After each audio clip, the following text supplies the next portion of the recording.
नमस्कार बच्चों, my self doctor Shikha Raghuvanshi, MSc PhD in microbiology from Pantnagar University and I am your biology educator at Simplify Academy. So बच्चों, हम लोग अपनी class 12th NEET की series में first chapter कर रहे थे और फर्स्ट चैप्टर में हमने लास्ट लेक्चर में बच्चों artificial hybridization and outbreeding devices को पूरा का पूरा डिटेल में डिस्कस कर लिया था. सो बच्चों, आज की क्लास में हम लोग डिस्कस करने वाले हैं अपने नेक्स्ट टॉपिक्स जो है अपना पॉलन पिस्टल इंट्रैक्शन एंड बच्चों हम लोग डिस्कस करेंगे डबल फर्टिलाइजेशन के बारे में. ठीक है, चलिए स्टार्ट करते हैं. देखिए, अगर हम बात करते हैं बच्चों पॉलन पिस्टल इंट्रैक्शन की, सो पॉलन पिस्टल इंट्रैक्शन नाम से ही टॉपिक के समझ में आ रहा है. पॉलन और पिस्टल का इंट्रैक्शन, आपस में इन दोनों की बातचीत है ना. अब बातचीत जो है वो ऐसे नहीं होने वाली कि बोल के बातचीत होगी. बातचीत जो है वो केमिकल्स के थ्रू होने वाली है और उसको हम लोग बोलते हैं केमिकल डायलॉग. ठीक है, सो देखते हैं यहाँ पर जो ये पूरा टॉपिक है अपना, जो मैंने नाम लिखा हुआ है पॉलन पिस्टल इंट्रैक्शन, इसमें बेसिकली होने क्या वाला है. देखिए बच्चों, अगर हम बात करते हैं एक पिस्टल की, सो हमें पता है कि मैम ये एक पिस्टल का स्ट्रक्चर है या फिर एक कार्पल का स्ट्रक्चर है. कार्पल या फिर जो अपना पिस्टल का स्ट्रक्चर होता है वो ऐसा होता है. उसके तीन पार्ट होते हैं. कौन कौन से पार्ट है बच्चों? फर्स्ट पार्ट है अपना स्टिग्मा, सेकंड पार्ट है अपना स्टाइल, और बच्चों जो अपना लास्ट पार्ट है उसको हम लोग बोलते हैं ओवरी. और ओवरी के अंदर की खाली जगह को क्या बोलते हैं बच्चों? ओवरी के अंदर जो खाली जगह होती है मैम उसको हम लोग बोलते हैं लोक्यूल. और इस लोक्यूल के अंदर ही पड़ा होता है अपना ओव्यूल. एक भी हो सकता है, बहुत सारे भी हो सकते हैं. ठीक है, सो एक बार पूरा का पूरा स्ट्रक्चर देख लेते हैं. ये हो गया से फॉर एग्जाम्पल ओव्यूल. और बच्चों ओव्यूल के अंदर हमें आइडिया है कि ओव्यूल के अंदर होता है मैम फीमेल गेमिटोफाइट, जिसको हम लोग बोलते हैं एम्ब्रियो सैक. और इसी एम्ब्रियो सैक के अंदर हमें मिलने वाला है कौन बच्चों? इसी एम्ब्रियो सैक के अंदर हमें मिलने वाला है माइक्रोपाइलर एंड पर अपना एग, यानी कि फीमेल गेमीट. ठीक है, ये पिक्चर हमें क्लियर है. हम लास्ट लेक्चर्स में ये सारी बातें पढ़ चुके हैं. ठीक है, कौन से एंड पर मिलने वाला है बच्चों? Egg apparatus. एग एपरेटस मतलब एग और दो सिनर्जिड सेल्स जो हैं वो हमें मिलेंगी अपनी माइक्रोपाइलर एंड के ऊपर. ठीक है, ये बिल्कुल ही कहानी हमें क्लियर होनी चाहिए, पिक्चर बिल्कुल ही क्लियर होनी चाहिए. लास्ट क्लास में हम लोगों ने एजेंट्स ऑफ पॉलिनेशन पढ़ लिए थे. उसमें हमने ये देख लिया था कि किस तरीके से जो अपना पॉलन ग्रेन है वो डिफरेंट डिफरेंट एजेंट्स को यूज करके, या तो एयर या फिर वाटर या फिर किसी एनिमल को यूज करके वो यहाँ पर ट्रांसफर होता है. ठीक है, सो ये है बच्चों अपना कौन? ये है अपना पॉलन ग्रेन. तो टॉपिक का नाम है पॉलन पिस्टल इंट्रैक्शन. जब एक पॉलन ग्रेन पॉलिनेशन की प्रोसेस को कंप्लीट करके बच्चों एक स्टिग्मा के ऊपर गिरता है, तब पिस्टल या फिर स्टिग्मा और पॉलन के बीच में क्या क्या बातचीत होती है ताकि वो एक्सेप्ट हो जाए, उस पूरी की पूरी प्रोसेस को बच्चों हम लोग बोलते हैं क्या? Pollen pistol interaction. तो यहां पर आप ये देखिए कि यहां पर जब ये पॉलन एक्सेप्ट होगा ना बच्चों, ये पॉलन क्या करेगा? ये पॉलन यहां पर बनाने वाला है एक लंबी सी पॉलन ट्यूब, उसको भी डिटेल में डिस्कस करेंगे. और ये जो पॉलन ट्यूब है बच्चों, ये एंटर करने वाली है एम्ब्रियो सैक के अंदर थ्रू अ पोर. क्या बोलते थे बच्चों उस छेद को? उस छेद को मैम हम लोग ओव्यूल के बोलते थे माइक्रोपाइल, है ना. माइक्रोपाइल कौन सी जगह थी बच्चों? माइक्रोपाइल मैम एक वो जगह थी एक ओव्यूल के अंदर जहां पर हमारी आउटर और इनर इंटेगुमेंट्स एब्सेंट होती हैं. तो उनके एब्सेंट होने का बच्चों यही सिग्निफिकेंस था, क्योंकि पॉलन ट्यूब को एंटर होना है ओव्यूल के अंदर थ्रू माइक्रोपाइल. सो बच्चों ये सारी कहानी यहां से लेकर जितनी भी इवेंट्स होंगी ना, कि एक पॉलन ग्रेन जो है वो पिस्टल के स्टिग्मा के ऊपर गिरेगा और फिर वो फर्दर एक्सेप्ट होगा या रिजेक्ट होगा, और अगर एक्सेप्ट हो गया तो उसके बाद वो इस तरीके से बनाने वाला है एक पॉलन ट्यूब. और वो पॉलन ट्यूब फाइनली बच्चों मेल गैमीट्स अपने अंदर बिठाकर ले जाने वाली है. कहाँ? अपने अंदर ये पॉलन ट्यूब जो है मेल गैमीट्स को बिठाकर ले जाने वाली है इस तरीके से एग के पास. ये पूरी की पूरी जो कहानी है बच्चों, इसको बोलते हैं pollen pistol interaction. So definition लिख लेते हैं एक बार. देखिए, ऑल द इवेंट्स कहां से कहां? From the landing of, deposition लिखते हैं, बेटर डेफिनेशन लिखते हैं, वेट. ठीक है, नेक्स्ट उस पर लिखते हैं क्योंकि यहां पर बहुत ज्यादा मैसी हो जाएगा फिर. ठीक है, नेक्स्ट उस पर लिखते हैं. ठीक है, यहां पर लिख लेते हैं. चलिए, all the events from pollen deposition, कहां पर हो रहा है बच्चों pollen deposit? on the stigma। सारी की सारी इवेंट्स कहां से कहां तक लेकर बच्चों, पॉलन जब अपना स्टिग्मा पर डिपॉजिट हो रहा है, किसके स्टिग्मा पर बच्चों, एक कार्पेल या फिर पिस्टल के स्टिग्मा पर, और कब तक की सारी events, until pollen tube enters into कहां, into the ovule। ये सारी की सारी जो इवेंट्स हैं, दे आर बच्चों किसके अंदर आएंगी, are termed as pollen pistil interaction, are termed as pollen pistil interaction। So pollen pistil interaction का क्या मतलब है बच्चों, pollen pistil interaction का मतलब है मैम सारी की सारी इवेंट्स जब एक पॉलन इस तरीके से आकर स्टिग्मा के ऊपर लैंड करता है, डिपॉजिट होता है, और जब तक ये पोलन ट्यूब बनाकर ओव्यूल के अंदर एंटर ना कर जाए, तो जो भी यहाँ पर सारी की सारी इवेंट्स होने वाली हैं वो सारी की सारी इवेंट्स अपनी कहलाती हैं पोलन पिस्टल इंटरेक्शन। ठीक है, अब देखिए बच्चों यहाँ पर होता क्या है, यहाँ पर इसकी शुरुआत होती है, जो अपनी पोलन पिस्टल इंटरेक्शन है इसकी शुरुआत होती है बच्चों केमिकल्स के थ्रू। जब एक पोलन ग्रेन जो है वो लैंड करता है आकर स्टिग्मा के ऊपर बच्चों, अब ये चीज भी आपको क्लियर होनी चाहिए, हम पढ़ चुके हैं, एक बार फिर से इसको रिकैप कर लेते हैं कि मैम पोलन ग्रेन किस किस स्टेज में हो सकता है। हमने पढ़ा हुआ है कि 60% एंजियोस्पर्म्स जो हैं वो 2 सेल्ड स्टेज में अपने पोलन ग्रेन्स को शेड करते हैं। ठीक है, यानी कि एक पोलन ग्रेन के अंदर क्या क्या मिलने वाला है मैम, एक पोलन ग्रेन के अंदर हमें मिलने वाली है प्लाज्मा मेम्ब्रेन, हमें मिलने वाली है इंटाइन, और मैम हमें मिलने वाली है इस तरीके से एक्साइन। और एक्साइन बनी होती है स्पोरोपोलिन से, और जहां जहां पर स्पोरोपोलिन एब्सेंट होता है वहां पर एक छेद होता है जिसको हम लोग बोलते हैं जर्म पोर। अब इस जर्म पोर का बच्चों सिग्निफिकेंस जो है वो आपको यहां पर समझ में आने वाला है। 2 सेल्स कौन कौन सी थी बच्चों, एक सेल थी मैम अपनी वेजिटेटिव सेल जो बड़ी सेल होती है, और छोटी सेल को हम लोग बोलते हैं जनरेटिव सेल। आई होप ये चीज अब आपको पक्के से कंफर्म याद है, वेजिटेटिव सेल बड़े वाली सेल है बच्चों, और जनरेटिव सेल जो है मैम वो छोटी सेल है, और ये जनरेटिव सेल जो है यही डिवाइड होकर क्या बनाती है, यही डिवाइड होकर बनाती है बच्चों मेल गैमीट्स। और बच्चों हमने क्या पढ़ा था, और हमने ये पढ़ा था कि मैम जो 40% एंजियोस्पर्म्स हैं वो अपने पोलन ग्रेन्स को शेड करते हैं 3 सेल्ड स्टेज के अंदर। मतलब जब एक एंथर से पोलन ग्रेन रिलीज होगा वो 3 सेल्ड स्टेज के अंदर होगा। मतलब कैसी होती है बच्चों 3 सेल्ड स्टेज, 3 सेल्ड स्टेज कुछ ऐसी होती है, plasma membrane, then exine, then यहाँ पर इंटाइन, और फिर यहाँ पर इस तरीके से होगी एक्साइन, और जहां पर एक्साइन एब्सेंट होगी स्पोरोपोलिन होगा एब्सेंट, वहां पर उसको हम लोग बोलते हैं जर्म पोर। अब हम ये देखेंगे बच्चों इसी जर्म पोर के थ्रू जो है अपनी पोलन ट्यूब बाहर निकलने वाली है, इसका काफी सिग्निफिकेंस है। ठीक है, अब यहां पर कौन कौन सी सेल्स मिलने वाली है, ये होगा मैम अपना वेजिटेटिव सेल का न्यूक्लियस।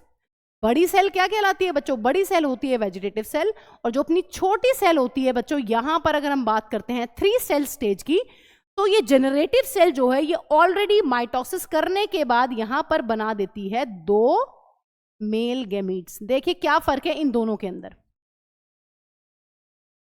2 male gametes. ध्यान से सुनिए, 60% एंजियोस्पर्म्स का जो पोलन ग्रेन आकर लैंड करेगा बच्चों स्टिग्मा के ऊपर, वो 2 सेल स्टेज में होगा। मतलब उसका जो जनरेटिव सेल है वो मेल गैमीट कब बनाएगा, वो मेल गैमीट बनाएगा after landing on the stigma.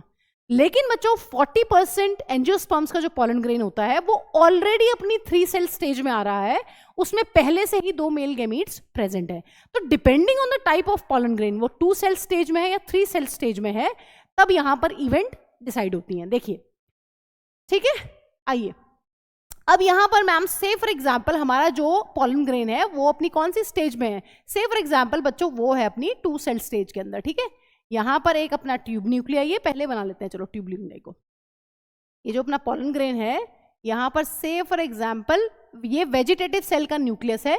ठीक है, वेजिटेटिव सेल ये वाली सेल है बच्चों जो बड़ी होती है, और यहां पर बना लेते हैं एक अपनी छोटी सेल जिसका नाम है जनरेटिव सेल। तो हम यहाँ पर एग्जाम्पल ले रहे हैं एक ऐसे पॉलन ग्रेन का जिस पॉलन ग्रेन में है 2 सेल स्टेज, है ना। 2 सेल स्टेज में पॉलन ग्रेन जो है वो आकर स्टिग्मा पर लैंड हुआ है। अब देखिए क्या होता है यहाँ पर बच्चों क्या होने वाला है, जो अपना पॉलन ग्रेन है वो कुछ केमिकल्स रिलीज करता है स्टिग्मा के ऊपर, और जो ये बच्चों स्टिग्मा है ये कुछ केमिकल्स रिलीज करता है इस पॉलन ग्रेन के ऊपर। सो यहाँ पर दोनों के बीच में कुछ केमिकल्स के थ्रू बातचीत होती है, उसको हम कहते हैं केमिकल डायलॉग। तो यहाँ पर स्टिग्मा के ऊपर क्या हो रहा है बच्चों, स्टिग्मा के ऊपर हो रहा है यहाँ पर केमिकल डायलॉग। कुछ केमिकल्स स्टिग्मा रिलीज करता है यानी कि पिस्टल रिलीज करता है, और कुछ केमिकल्स रिलीज करता है अपना पॉलन ग्रेन। ये दोनों डिसाइड करते हैं, एक्चुअली यहाँ पर इनकी बातचीत जो चल रही है, जो केमिकल डायलॉग चल रहा है, उससे ये डिसाइड होगा कि ये इसी का पॉलन है या नहीं, मतलब ये सही पॉलन है या नहीं। सही पॉलन को हम लोग बोलते हैं बच्चों राइट टाइप पॉलन या फिर कंपैटिबल पॉलन, ठीक है। उसी के बेसिस पर डिसाइड होगा कि जो आगे की इवेंट्स हैं, पोस्ट पॉलिनेशन इवेंट्स हैं जो, वो होनी है या नहीं होनी, ठीक है। सो यहाँ पर क्या होने वाला है बच्चों, यहाँ पर ये होता है पहले केमिकल डायलॉग होगा, उसके बाद यहाँ पर क्या होता है, उसके बाद यहाँ पर होती है रिकॉग्निशन, है ना। यहाँ पर रिकॉग्निशन होगी किसकी बच्चों, पॉलन ग्रेन की। रिकॉग्निशन ऑफ पॉलन ग्रेन किसके थ्रू, बाय स्टिग्मा। स्टिग्मा जो है वो रिकॉग्नाइज करेगा बच्चों इस पॉलन ग्रेन को, और इसके बाद ही डिसाइड होगा कि ये पॉलन ग्रेन जो है अपना ये एक्सेप्ट होगा या फिर ये रिजेक्ट होगा, ठीक है। ये सबसे पहला स्टेप है, chemical dialogue between pollen grain and the stigma. फिर यहां पर होगी recognition of the pollen grain by the stigma, फिर डिसाइड होगा कि एक्सेप्ट होना है या फिर पॉलन ग्रेन जो है वो रिजेक्ट होना है, ठीक है। देखिए अब यहां पर पूरा का पूरा जो इस टॉपिक का समरी है उसको फ्लो चार्ट की फॉर्म में लिख लेते हैं कि there is chemical dialogue between pollen grain and the stigma. ये सबसे पहला इवेंट है जो अपना किसके अंदर हो रहा है, जो अपना हो रहा है पोलन पिस्टल इंटरेक्शन के अंदर। उसके बाद सेकंड स्टेप बच्चों हम लोगों ने पढ़ लिया है, क्या होगा, recognition. Recognition of pollen grain by stigma. Stigma जो है वो पहचान करता है कि ये मेरा पॉलन है भी या नहीं। इसी के बेसिस पर बच्चों क्या डिसाइड होता है, इसी के बेसिस पर मैम यहां पर जो पॉलन ग्रेन है उसकी या तो होने वाली है एक्सेप्टेंस अगर वो अपना है, नहीं तो मैम यहां पर होने वाला है इस पॉलन ग्रेन का रिजेक्शन। अगर पॉलन ग्रेन एक्सेप्ट हो गया बच्चों तो इसको बोलते हैं हम कंपैटिबल पॉलिनेशन। Compatible pollination. और इसके बाद यहां पर चलने वाली हैं सारी की सारी अपनी पोस्ट पॉलिनेशन इवेंट्स। इसका मतलब अगर मैम सही टाइप का पॉलन आकर गिर गया है स्टिग्मा के ऊपर, सो यहां पर कंपैटिबल पॉलिनेशन होगी, और जो अपना पिस्टल है वो क्या करेगा बच्चों, पिस्टल एक्सेप्ट्स किसको, pistol accepts the pollen grain, ठीक है। अब बच्चों यहां पर एक चीज जो है वो बार बार आ रही है, उसको हम लोग एक बार समझ लेते हैं कि मैम ऐसा क्यों है कि कुछ पॉलन ग्रेन्स को जो है वो एक्सेप्ट किया जा रहा है और कुछ को रिजेक्शन भी हो सकता है कुछ पॉलन ग्रेन्स का। तो यहां पर बच्चों देखिए दो टाइप के पॉलन ग्रेन्स हैं, एक है अपना राइट टाइप ऑफ पॉलन, और दूसरा जो पॉलन ग्रेन है वो हो सकता है अपना रॉन्ग टाइप ऑफ पॉलन, है ना। गलत टाइप का पॉलन भी आकर लैंड कर सकता है। अब देखिए जो राइट टाइप ऑफ पॉलन है वो हम किसे कह रहे हैं, राइट टाइप ऑफ पॉलन का एक दूसरा नाम होता है बच्चों कंपैटिबल पॉलन। इसी तरीके से रॉन्ग टाइप ऑफ पॉलन का दूसरा नाम है बच्चों इनकम्पैटिबल पॉलन, ठीक है। जिसके साथ, जिस पॉलन ग्रेन के साथ स्टिग्मा का जो है वो तालमेल नहीं बैठ रहा है, ठीक है, इनकम्पैटिबल पॉलन। देखिए अब क्या होता है आगे, ये क्या है मैम, राइट टाइप या फिर कंपैटिबल पॉलन किसे बोलते हैं, ये होता है बच्चों पोलन ऑफ सेम स्पीशीज। जिस स्पीशीज का स्टिग्मा है, pollen of same species as stigma. जिस स्पीशीज का एक फ्लावर है, उस फ्लावर का कार्पल है और वो स्टिग्मा है, उसकी स्पीशीज और जो पॉलन ग्रेन है उन दोनों की स्पीशीज जो है वो मैच करनी चाहिए। अगर सेम स्पीशीज के हैं इसका मतलब वो राइट टाइप ऑफ पॉलन है। रॉन्ग टाइप ऑफ पॉलन क्या होता है बच्चों, रॉन्ग टाइप ऑफ पॉलन जो है वो दो टाइप के हो सकते हैं, क्या, या तो मैम वो हो सकता है पॉलन ऑफ डिफरेंट स्पीशीज, मतलब जो पॉलन ग्रेन और जो स्टिग्मा है उन दोनों की स्पीशीज जो है वो मैच नहीं कर रही है, पॉलन ऑफ डिफरेंट स्पीशीज।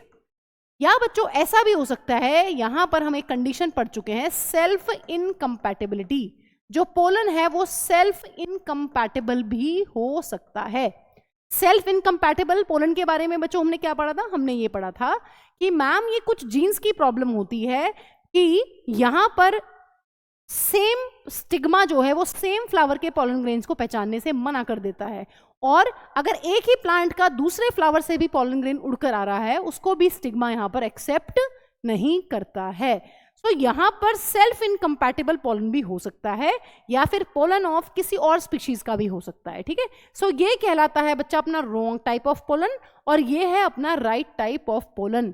मतलब जो पोलन है और जो स्टिग्मा है उन दोनों की स्पीशीज जो है वो मैच करनी चाहिए, तभी यहां पर क्या होगा बच्चों, तभी यहां पर पॉसिबिलिटी है मैम जो पिस्टल है वो क्या करेगा, पिस्टल एक्सेप्ट कर लेगा, पिस्टल एक्सेप्ट्स द पोलन।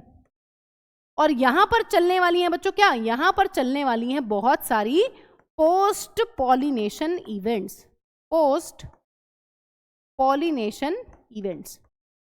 यहां पर क्या होगा बच्चों, दूसरी साइड अगर कोई इनकम्पैटिबल पोलन आ गया या फिर किसी और स्पीशीज का पोलन गिरता है आकर स्टिग्मा के ऊपर, तो मैम यहां पर पिस्टल जो है वो रिजेक्ट कर देगा, क्या कर देगा, लिख लेते हैं इसको पूरा एक बार, pistil rejects the pollen, pistil जो है वो एक्सेप्ट ही नहीं करेगा, वो रिजेक्ट कर देगा सीधे सीधे। और यहां पर क्या हो जाएंगी, यहां पर नहीं होने वाली है कोई भी पोस्ट पॉलिनेशन इवेंट्स, ठीक है, कोई भी पोस्ट पॉलिनेशन इवेंट यहां पर नहीं होने वाली है, लेकिन यहां पर जो है वो पोस्ट पॉलिनेशन इवेंट्स होने वाली हैं। इससे हम क्या समझे हैं बच्चों, इससे हम एक बात समझे हैं कि मैम अगर राइट टाइप ऑफ पोलन आता है, यानी कंपैटिबल पोलन अगर आकर स्टिग्मा पर गिरता है, तभी यहां पर पिस्टल जो है उसको एक्सेप्ट करने वाला है आफ्टर केमिकल डायलॉग, ठीक है। और मैम यहां पर चलने वाली हैं अपनी सारी की सारी पोस्ट पॉलिनेशन इवेंट्स। देखिए अगर हम बात करते हैं बच्चों पोस्ट पॉलिनेशन इवेंट्स की, तो मैम पोस्ट पॉलिनेशन इवेंट्स कौन कौन सी हैं, देखिए बताइए।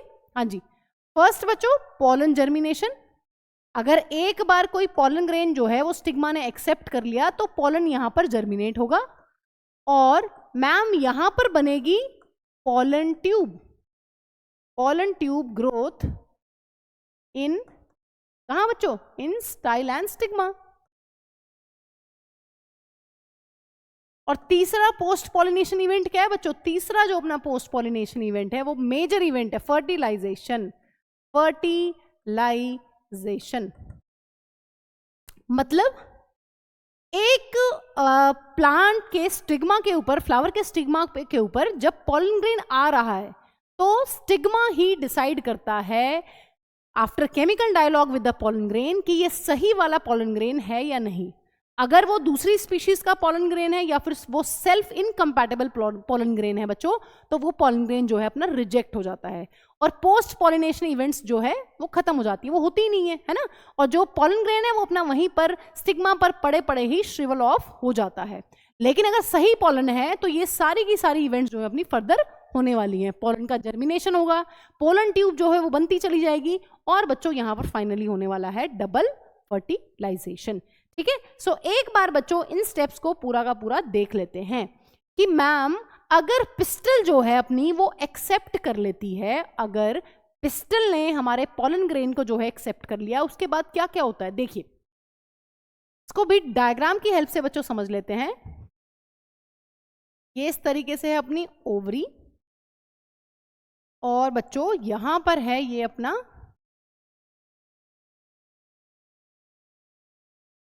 वेजिटेटिव सेल, ठीक है, और ये है अपनी जनरेटिव सेल, ठीक है। हम 2 सेल स्टेज में मान रहे हैं अपने पॉलन ग्रेन को। अभी देखिए क्या होगा, केमिकल डायलॉग हो गया है, ये जो पॉलन ग्रेन है ये अपना एक्सेप्ट हो गया है। अब एक्सेप्ट होने के बाद क्या होता है बच्चों, यहां पर बननी शुरू होती है पॉलन ट्यूब, है ना। क्या बनती है यहां पर, ये कौन सा पार्ट है बच्चों, ये पार्ट जो है इसका नाम है अपना स्टिग्मा, इस वाले पार्ट का बच्चों नाम है स्टाइल, और जो लास्ट पार्ट है अपना कार्पेल का उसको हम लोग बोलते हैं क्या, ओवरी। सो यहाँ पर after finishing the chemical dialogue ये अब पोलन ग्रेन कंफर्म है कि एक्सेप्ट हो गया, ये उसी सेम स्पीशीज का पोलन ग्रेन है। यहाँ पर सबसे पहले बच्चों बननी शुरू होती है अपनी पोलन ट्यूब।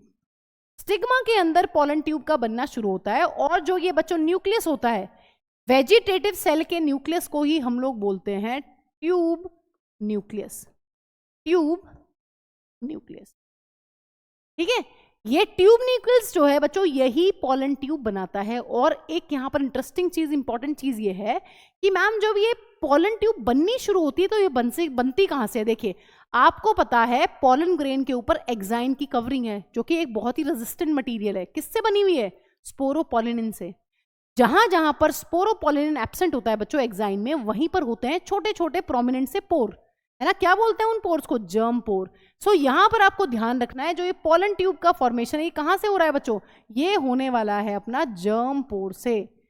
जर्म पोर से निकलती है इस तरीके से पोलन ट्यूब। सबसे पहले आने वाला है वेजिटेटिव सेल का न्यूक्लियस, जिसको ट्यूब न्यूक्लियस कह रहे हैं, और पीछे पीछे बच्चों अपने आने वाले हैं जेनरेटिव सेल का न्यूक्लियस। अब देखिए होता क्या है, सबसे पहले ट्यूब न्यूक्लियस जो है वो एंटर कर गया स्टिग्मा के अंदर, उसने पोलन ट्यूब बना दी। अब बच्चों जो अपना ये वाला न्यूक्लियस है, जो अपना जनरेटिव सेल का न्यूक्लियस है, ये जनरेटिव सेल का जो न्यूक्लियस है बच्चों, ये डिवाइड हो जाता है किसमें? ये यहां पर फाइनली डिवाइड करता है इसके अंदर। किसके अंदर? स्टिग्मा के अंदर। देखिए अब क्या होगा, ये जो ट्यूब न्यूक्लियस है ये आगे आगे जाने वाला है यहां पर, ठीक है। इसको ऐसे बना लेते हैं, ये यहां पहुंच गया। अब ट्यूब न्यूक्लियस कहां पहुंच गया है? ये तो मैम आगे आगे आगे पहुंचने वाला है। और जो बच्चों अपना जनरेटिव सेल है, वो जनरेटिव सेल भी डिवाइड होकर क्या बना देती है? जनरेटिव सेल भी डिवाइड होकर यहां पर बना देती है 2 मेल गैमीट्स।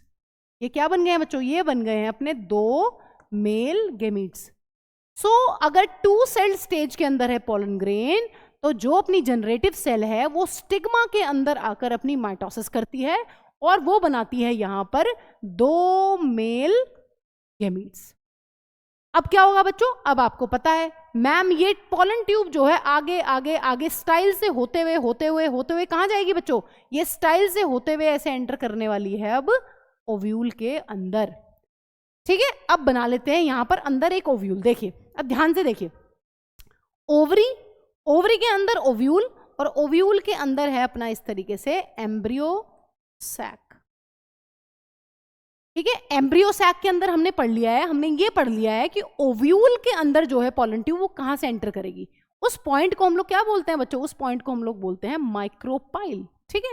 अब देखिए, से फॉर एग्जांपल बच्चों ये है अपना माइक्रोपाइलर एंड ओव्यूल का, ठीक है। और ये वाला है बच्चों अपना चेलेजल एंड। हम पढ़ चुके हैं कि मैम जो चेलेजल एंड होता है ना, वो बेस होता है। चेलेजा क्या होता है बच्चों?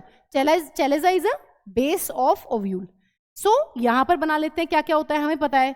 यहां पर सेंटर में होते हैं मैम 2 पोलर न्यूक्लियाई, यहां पर होते हैं मैम चेलेजल एंड पर 3 एंटीपोडल सेल, और मैम यहां पर होते हैं 2 सिनर्जिड्स, और यहीं पर बैठा होता है अपना एग सेल। सो जो रेड वाला है बच्चों वो है अपना एग सेल माइक्रोपाइलर एंड पर, और जो मैंने यहां पर येलो कलर की बनाई है वो है अपनी 2 सिनर्जिड सेल्स। देखिए केमिकल डायलॉग से तो चीजें एक्सेप्ट हो गई हैं, पोलन ग्रेन एक्सेप्ट हो गया है, बट अब पोलन ग्रेन को या पोलन ट्यूब को बच्चों कैसे पता चलता है कि मुझे कहां से कैसे एंटर करना है? सो बच्चों यहां पर माइक्रोपाइलर एंड पर पड़ी होती हैं अपनी 2 सेल्स जिनका नाम है synergids, which are the part of egg apparatus, we have already studied. So यहां पर जो सिनर्जिड्स हैं उनके पास कुछ इस तरीके से बच्चों सेलुलर थिकनिंग्स होती हैं। क्या नाम होता है इन सेलुलर थिकनिंग्स का? इनको हम लोग बोलते हैं फिलीफॉर्म एपरेटस। क्या होती है cellular thickenings? They are filiform apparatus. क्या काम होता है इसका? इसी का काम होता है ma'am to guide pollen tube into ovule, है ना। एक ओव्यूल के अंदर पोलन ट्यूब को आना है, वो कौन बता रहा है? वो बता रही हैं ये सिनर्जिड्स। सिनर्जिड्स जो हैं, जो ये फिलीफॉर्म एपरेटस है, यही गाइड करता है पोलन ट्यूब को टू एंटर द ओव्यूल, ठीक है।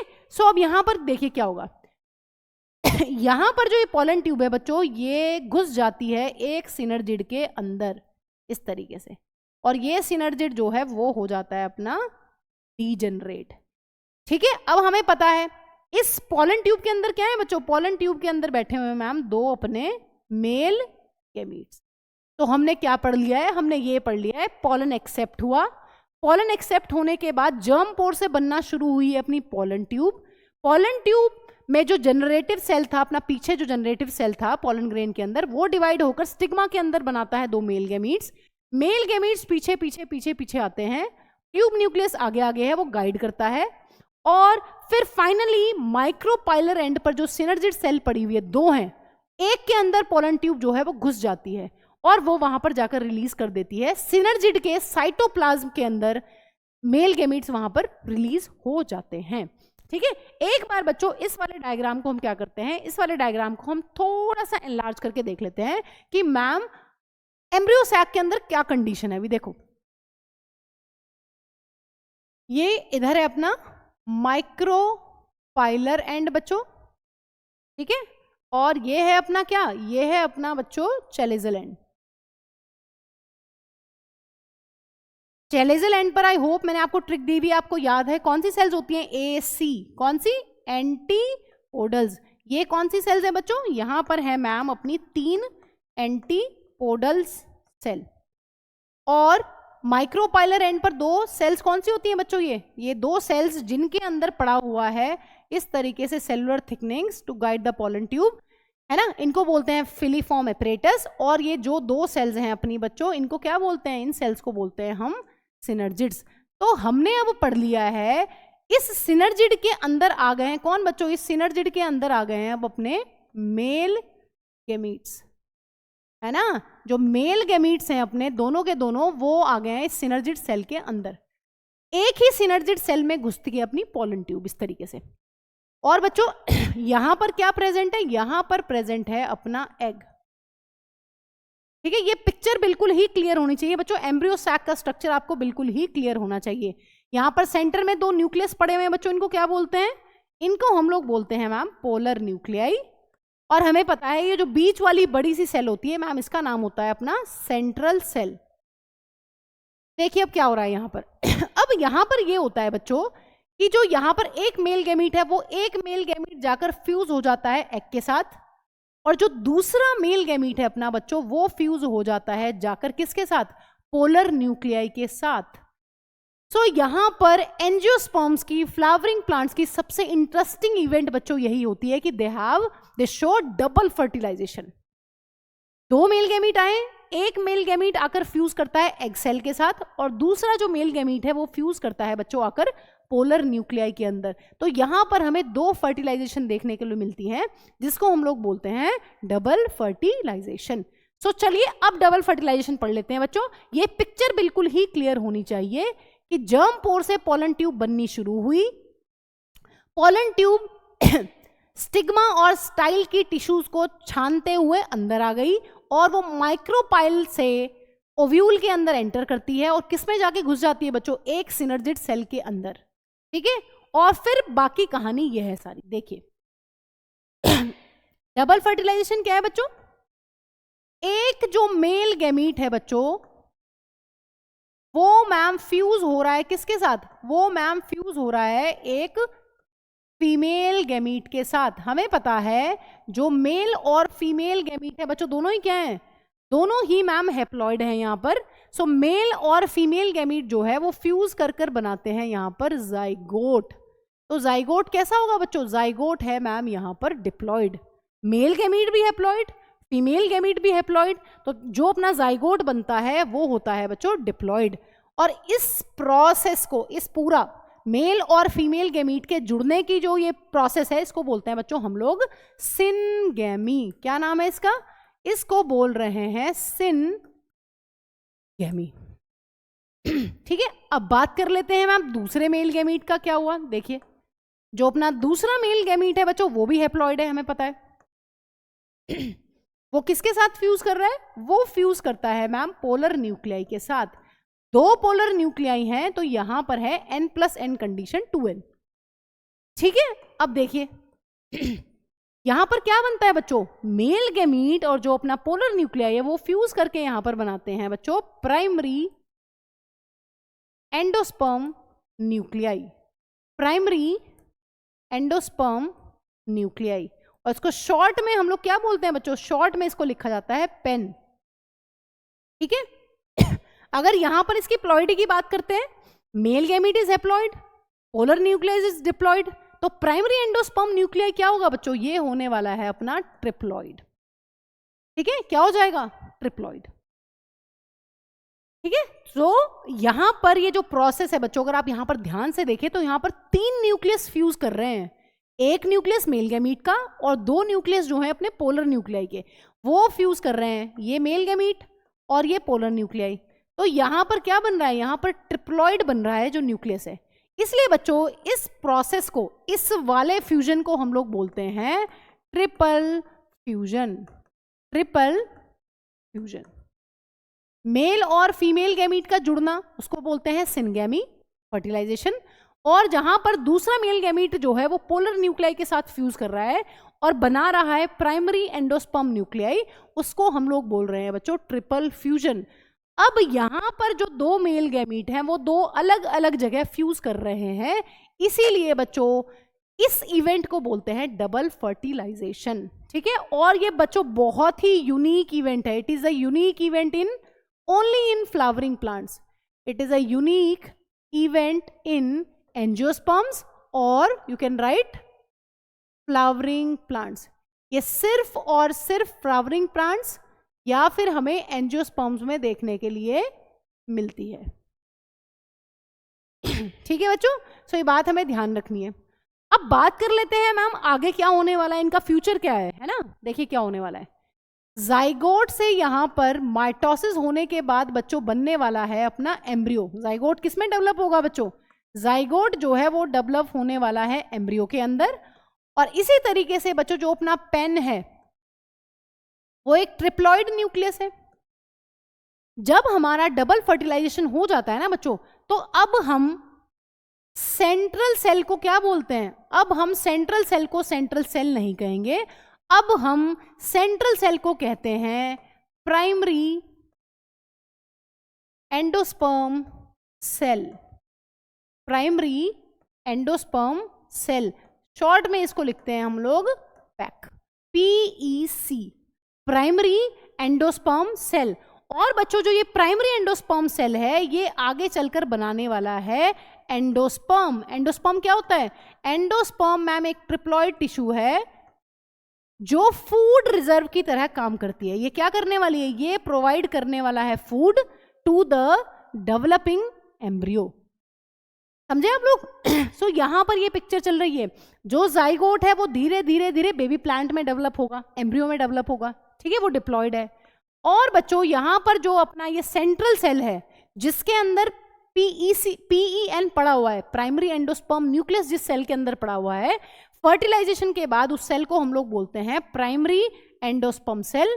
वो सेल बार बार माइटोसिस करेगी और वहां पर बनने वाला है बहुत सारा फूड रिजर्व, मतलब एंडोस्पर्म।